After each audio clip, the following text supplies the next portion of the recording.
Embracing the Goddess, an overview. Ooh, with my head. All right, an overview. We're going to be going over some basic stuff about goddesses and moon cycles and things like that. And then we'll get into what exactly embracing the goddess the year is going to entail. Because this is not just one little broadcast and then we're done. This is going to be an ongoing 1-year commitment if you choose to join me on this journey. I'm all handy and stuff. Hey, do my hands look okay though? Do they look crazy? Because you know, sometimes on camera you get that little big hand look like you man hands. Okay, I'm silly. Okay, so here we go. First off, let's talk about why this began. This began because of my work with women over the years and seeing that there were so many women who were struggling with their femininity and issues about just being comfortable being a woman. We're very good at going to work and being a mother and things, but we don't understand how that all coincides into making you a better person. I see one guest, but I don't see the other guest. So if you could go ahead and put your name on, say something on chat so I can see you. Fabulous. Okay, so let's first talk about feminine power and femininity. Feminine power and femininity does not mean that you wear pink. You love sparkles, high heels, dresses all the time. That does not make you feminine. Oh, sorry. However, that is who I am, but that has nothing to do with what femininity is. That just is my style. Feminine power is about your energy, your life force.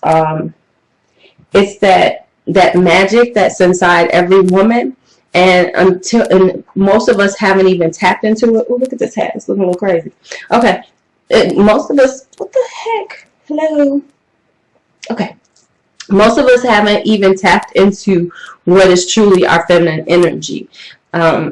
So we are the bearers of life. I mean, really think about it. Even if you never have a child, even if that is not part of who you are, understand that we as women as a whole are bearers of life. We have a womb that can incubate life and grow it and then give it to the world. A man can't do that. Let's always remember that. A man cannot do that. And that's the most powerful thing on the face of the earth, because without our little incubators down here, you know, we would cease to exist. So this is about so feminine energy is about the flow of love, your connectedness to the world. It means you're empathetic.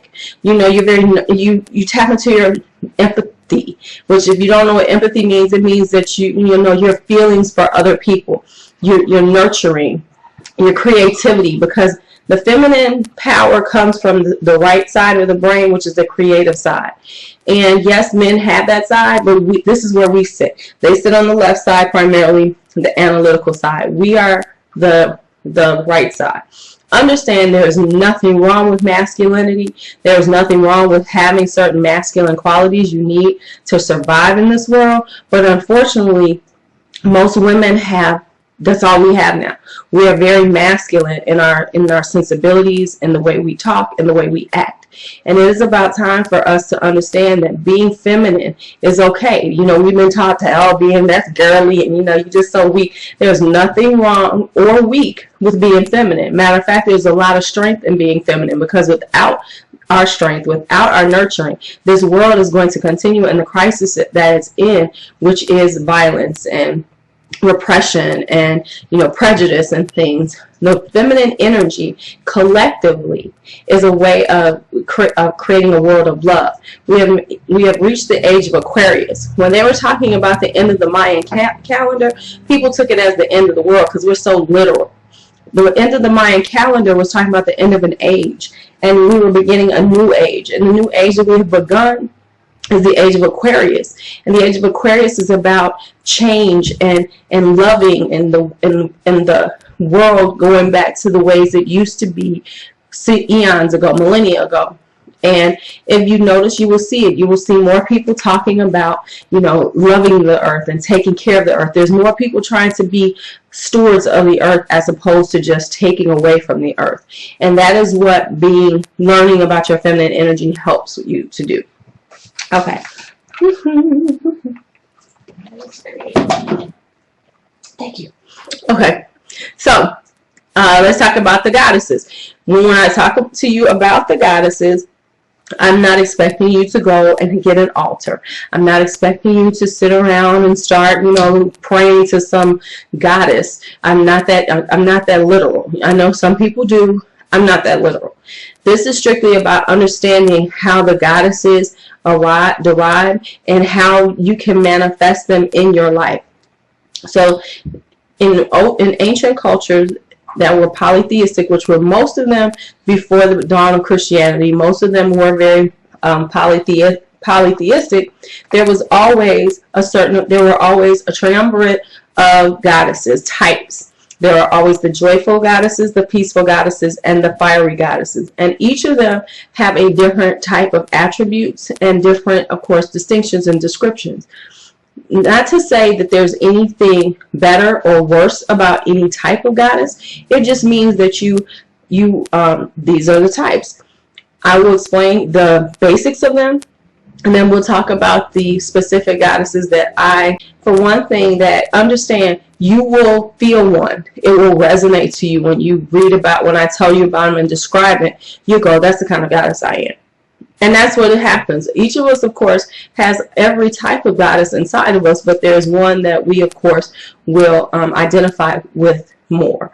And it's okay. It doesn't say you're any worse or, one is better than the other. They are all good.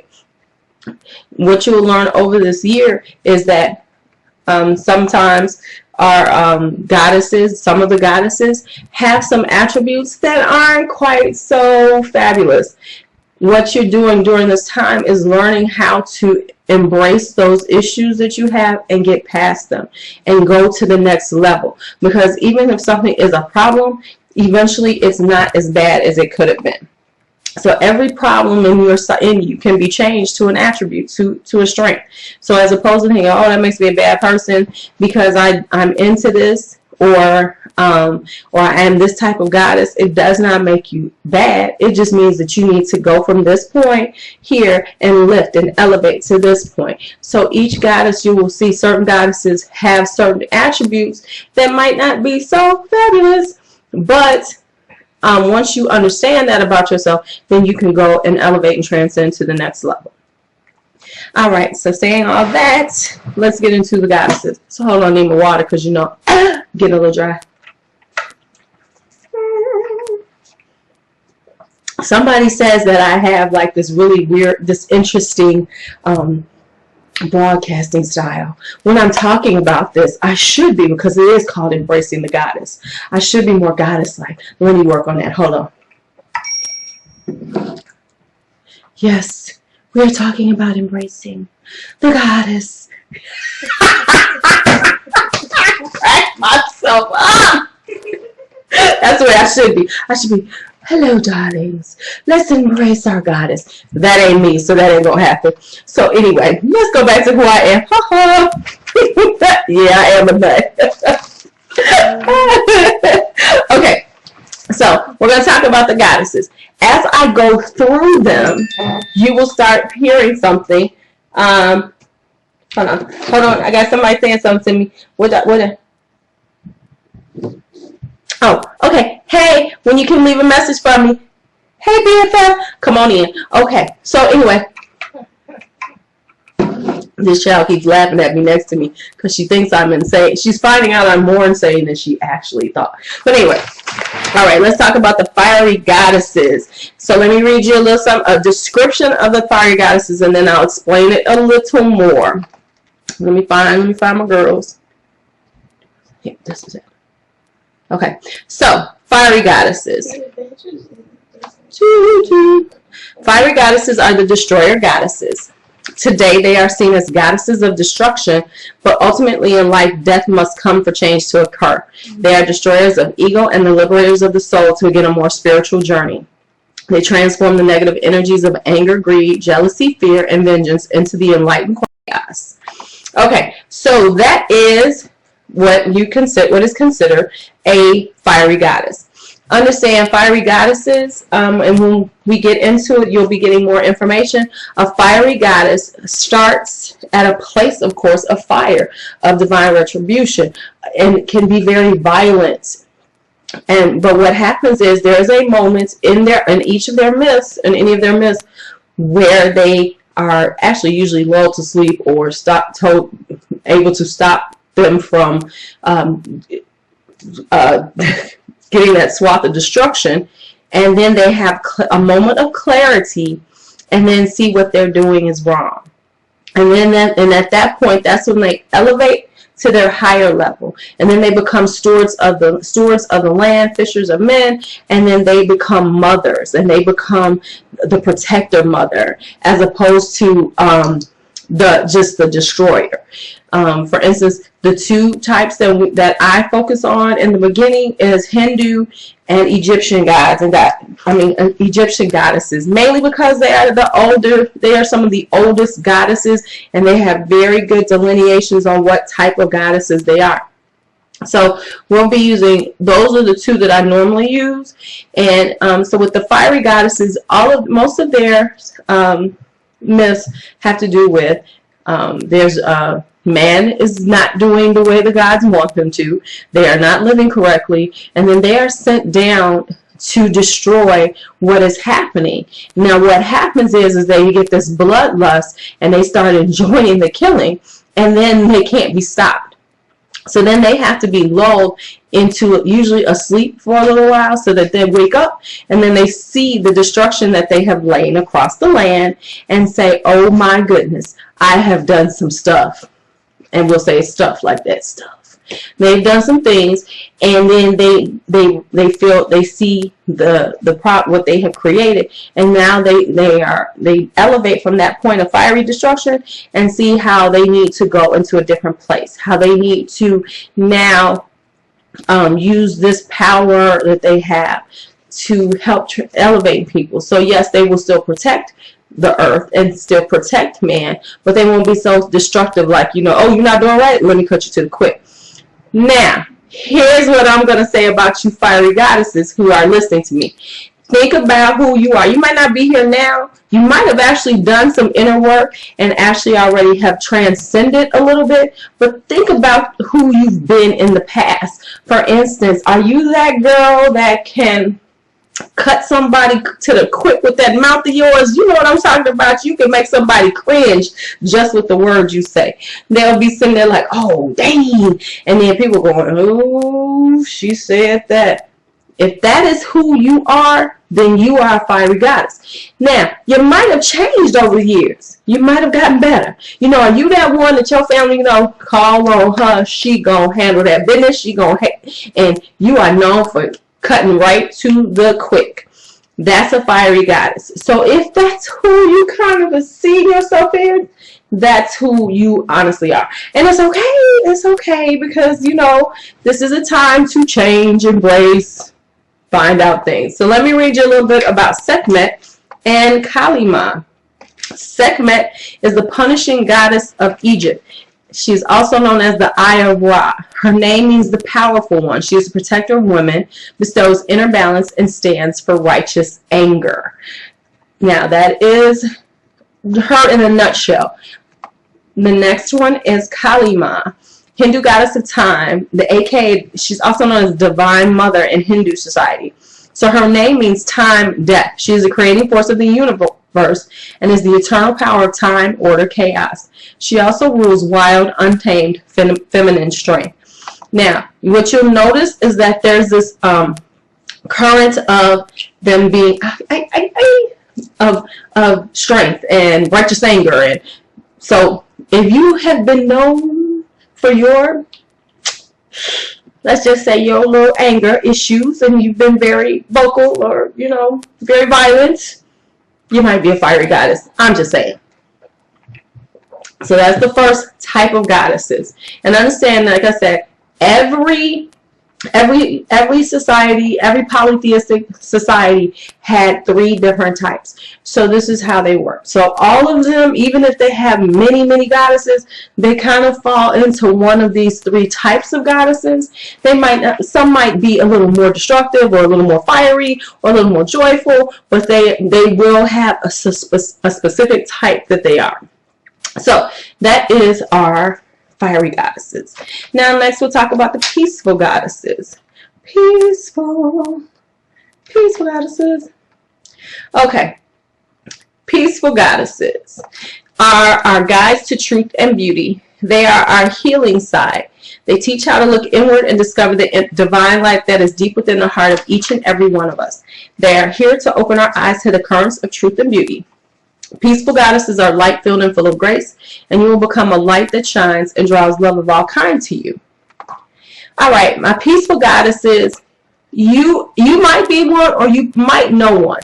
And those are those people that, you know, people just drawn to them and want to be around them because they feel so good after they've been around them. And everything about them is, hey, sugar, how you be? What's going on? And they just hug you. Even if they don't put their hands around you, they hug you. And that is awesome.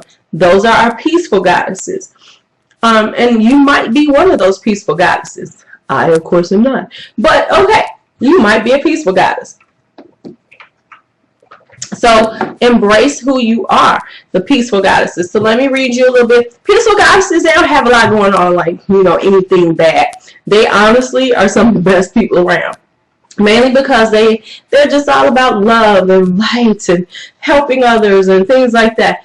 And that's beautiful because we need our peaceful goddesses. So I am not downing anyone for being a peaceful goddess. I'm just saying that's how it is. So our 2 that we will be focusing on in the beginning is Isis of Egypt. And of course, everybody knows who Isis is. She's the goddess of magic and the giver of life. Her name means the throne. She's the patroness of women and children and the protector of marriage and the vows of love. Now that is just a quickie about Isis. I'll go into her a little bit more. And then of course we have Saraswati, who is India. She is the Hindu goddess of learning, knowledge, and wisdom. Her name means the essence of the self. She is the creative power of Brahman, the center of the universe. She is worshipped by seekers of knowledge and inspired to great heights in intellectual and creative endeavors. So the reason why I'm telling you about these, because you might hear one of them is like, yes, that is me. And that's one that you will probably identify more with, that particular side of those types of goddesses. Because Isis is all-encompassing. She is the most, of course, popular and well-known of all the Egyptian gods and goddesses. Everybody knows who Isis is. Heck, she even had a Saturday morning TV show. Remember Isis? Isis. I used to want to be her. So she has her own. So she is about, you know, she's basically the mother. She's the mother of Egypt. And everybody who knows anything about ancient Egypt, they know who Isis is. Now, Saraswati, she's a little less known, especially when you talk about Hindu religions, because most people have heard of Kali, because they use Kali in movies because of her righteous indignation and how angry she is. So everyone uses Kali, you know, and there have been the sects of Kali and everything. So people don't know about Saraswati, but Saraswati is the creative side, the artist. She is she's one of the creators of language and things in the Hindu religion. So if you are very creative and things, you might want to, Saraswati might resonate with you. The last but not least are, of course, my goddesses, the joyful goddesses. Joyful goddesses celebrate the sensuality of being a woman, and they teach the sacred nature of sensuality. They teach of awareness and respect for the beauty and majesty of the female body as a receptacle and transmitter of divine energy. They transform the negative emotions of lust, craving, and possessiveness into the enlightened attributes of discernment, contentment, and ecstatic abandon. All right, when you're talking about the joyful goddesses, that you can see what happens. Joyful goddesses honestly are your sexual side. They are the sexual side of you. And what happens is, the joyful goddesses are the ones who help you to see that the beauty of sex, not the ugliness of it. So a joyful goddess, of course, has the ability to start out very lustful, very not into connected to it, but as a joyful goddess elevates, she understands that sex is not dirty, not ugly, and becomes beautiful and spiritual and all those other good S words. So I'm going to read you the 2 that I picked. Now, of course, there are more joyful goddesses. Matter of fact, one of the ones that is really known in Egyptian culture is not the one I picked, because I was going to use her at first, Hathor, but this one resonated more with me, and since I'm the one who created it, you just got to go with what I say. Okay, so mine is Bast. So the Egyptian one is Bast. She is the goddess of the protection and pleasure, also known as the cat goddess. Her name means female of the ointment jar. She is the creator of perfumes and oils. She is the guardian of the household and bringer of health and prosperity. Our Hindu goddess is Lakshmi, and she is the Hindu goddess of good fortune and beauty. And her name means good sign, good omen. She rules prosperity in all forms.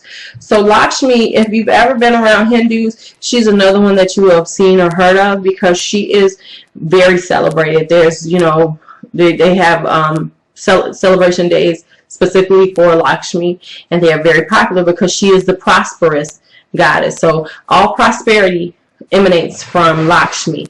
So most Hindus, you will find, will have some type of altar toward Lakshmi, because she is what they look at. You know, everybody wants some prosperity, so she is what embodies prosperity in the Hindu religion. Bast is pretty much all about sensuality, and she, of course, perfumes and ointments. If anybody knows me, I've always said, if you smell good, you look good. And I believe in wearing perfumes and things. So that's why she really resonated for me, because I believe in perfumes and oils and, you know, potions and things. So it was very much part of who I was. However, like I said, you will see who you feel more a kinship to. And that's probably the one that you will, you know, see more of yourself in once you see what type of attributes they have, and what the other things about them are going to be about. Okay, let me see. Ow, my butt was hurting. Okay, so that's about the goddesses. Before, I'm going to take a couple of minute break, but